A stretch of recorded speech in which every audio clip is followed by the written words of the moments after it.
Olá, Orientando o Direito está no ar.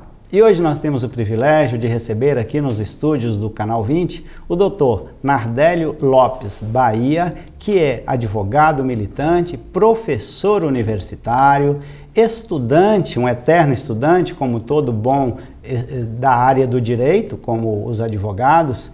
Ele hoje estuda um doutorado em Direito na Universidade Católica de Buenos Aires e já está numa fase de logo ser um doutor em Direito. E nós vamos falar um dos temas, dos segmentos, uma das partes em que ele estuda no seu doutorado, que é referente à responsabilidade civil. Eu pergunto, doutor Nardélio, o objetivo da responsabilidade civil em suas palavras. Bem, a responsabilidade civil ela tem como objetivo básico restituir à pessoa lesada o seu patrimônio tal qual ele era. Nem mais nem menos, apenas restituir. Temos a partir daí algumas variações. No caso do dano moral, que tem natureza compensatória, já que eu não tenho como restituir ou reparar um dano causado em virtude de um acidente, por exemplo, que causou a morte de alguém. Então, nesse caso, compensa-se a vítima ou o familiar da vítima pelo dano sofrido. É apenas uma forma de amenizar a dor. Mas a função principal da responsabilidade civil é a restituição patrimonial tal qual ele era antes do evento danoso. Doutor, eu faço uma pergunta que não tem muito a ver até com seu tema de estudo, não. É algo mais filosófico, diríamos assim. A dor é uma parte que não tem como mensurar, de medir no seu mundo externo. A dor que eu falo não é só a dor física, é a dor moral, a dor do sentimento de perda, o sentimento de ter sido lesado, ter sido passado para trás. Assim como também não é mensurável, não tem um valor a ser fixado para a morte. Uma morte causada, por exemplo, por uma omissão de alguém. Como que se faz para indenizar, para ressarcir, para aferir a responsabilidade dessas pessoas que cometem esses atos que causam ou dor ou morte de alguém? Essa é uma das partes mais tormentosas do direito civil e principalmente da responsabilidade civil. Porque não há como mensurar, como você mesmo disse, porque a dor de uma pessoa mais pobre não é diferente de uma pessoa de alto patrimônio. A dor é igual para todos. E não é possível medir dor, honra, são sentimentos subjetivos. Então, é muito tormentoso quando se trata da indenização. Primeiro, não se pode indenizar alguém por um ato cometido contra a honra ou contra a vida. Até porque indenizar é tornar indene, tornar sem dano. E eu não consigo, o direito não consegue fazer essa pessoa voltar ao status anterior. O que se preconiza é compensar a vítima ou seus familiares pela dor sofrida, pelo ato que atingiu a sua honra, a sua dignidade, por exemplo. E sempre tormentoso porque não há um valor a ser fixado, não há uma tabela. Então fica muito ao arbítrio do juiz, dos tribunais, definirem valores que precisa levar em conta a condição do réu e a condição da vítima. A repercussão do fato, se há reincidência do réu nesses casos e qual foi essa repercussão na vida, na esfera pessoal da vítima. Claro que a perda de um ente querido, de um filho, de um esposo, de uma mãe, dispensa maiores comentários ou perquisições a respeito de valoração. Mas não existe uma tabela. Então, esses valores diferem muito de um lugar para outro, de um tribunal para o outro, de um juiz para outro. Infelizmente, não há uma outra regra. Doutor, e no caso nosso, assim, mais específico, um exemplo de um acidente de trânsito. Há uma lei sobre o assunto, que você poderia nos falar sobre ela, e também as modificações que essa lei vem sofrendo para que torne mais palatável, mais aceitável, pelo menos no ponto de vista das pessoas que são vítimas, ou pelo menos o que a imprensa mostra de pessoas dirigindo embriagadas e causando sérios acidentes e às vezes atropelando muitas pessoas.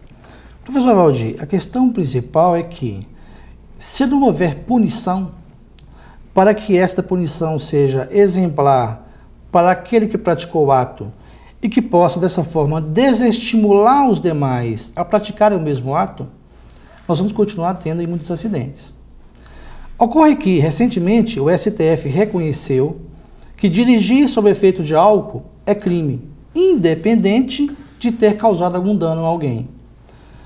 Na semana passada, o Senado aprovou uma legislação, uma lei que diz o seguinte: tolerância zero com relação a decigramas de álcool no sangue. Tem sinais de uso de álcool? É crime. E também aumentando a pena de restrição de liberdade, no caso específico. Mas, no caso do direito civil, é muito importante que a vítima seja restituída dos danos patrimoniais que sofreu e que esse ofensor também compense essa dor mediante o pagamento de um dano moral e, mais ainda, que ele seja punido, que ele seja, no seu direito patrimonial, que ele sofra uma redução desse seu direito patrimonial, do seu patrimônio, de forma a inibir novos atos e que possa também desestimular os demais a praticar o mesmo. Professor Nardélio, um compositor brasileiro chamado Paulo César Pinheiro, numa das suas músicas, que chama Cordilheira, numa das suas letras que virou música, ele diz: eu quero ter a sensação das cordilheiras desabando sobre as flores inocentes e rasteiras. Às vezes nós vemos umas pessoas em automóveis caríssimos, importados ou caros, atropelando, por exemplo, pessoas inocentes, tão frágeis quanto uma flor que está ali, que nem sair do lugar pode quando vem um monte de terra sobre ela. A cordilheira desabando sobre as flores. A rocha que vem esmagar uma flor.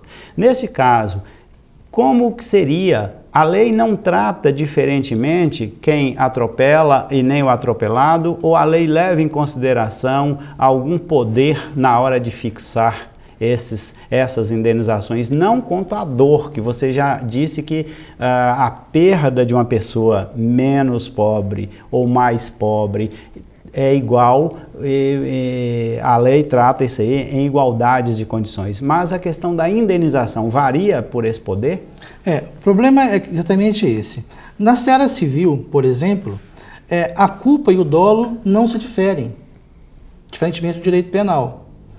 O que se busca recentemente é aumentar a pena restritiva de direito de liberdade, no caso de direito penal, mas na seara civil, o maior problema é que esta pessoa que praticou o ato, por exemplo, de alto poder aquisitivo, seja desestimulada a continuar com o ato ilícito sem que se enriqueça sem causa a vítima, para que não aconteça de virar negócio, porque as ações judiciais passam a virar negócio. Então, na realidade, o que se preconiza, o que se precisa hoje a vítima, para ser reparada, ela será reparada do dano que ela sofreu. Ou seja, atropelou alguém que está com a bicicleta, o que o Código Civil prescreve? Artigo 944, a indenização mede-se pela extensão do dano. Ora, alguém com BMW, uma Mercedes ou um carro importado, carro de 200, 300 mil reais, que atropelar alguém com bicicleta, para ele não faz a menor diferença. Ele vai pagar R$1.000, R$2.000 de indenização, que foi o dano sofrido, já que o objetivo da responsabilidade civil é reintegrar o patrimônio da vítima, e vai ficar nisso. O que importa é criar mecanismos que possam desestimular de maneira a diminuir o patrimônio do ofensor, é imputar a ele responsabilidade civil punitiva, de forma que ele possa reparar a vítima, mas que seja também punido pelo seu ato, e que para os demais possam ser desestimulados para atos semelhantes. O professor Nardélio fez uma colocação de uma expressão, dolo ou culpa. Nós vamos pedir ao nosso telespectador que nos espere, que logo após o intervalo nós vamos voltar a falar com o professor Nardélio sobre esses temas de responsabilidade civil e vamos começar o nosso papo falando sobre a diferença entre dolo ou culpa. Espere-nos porque voltaremos em breve.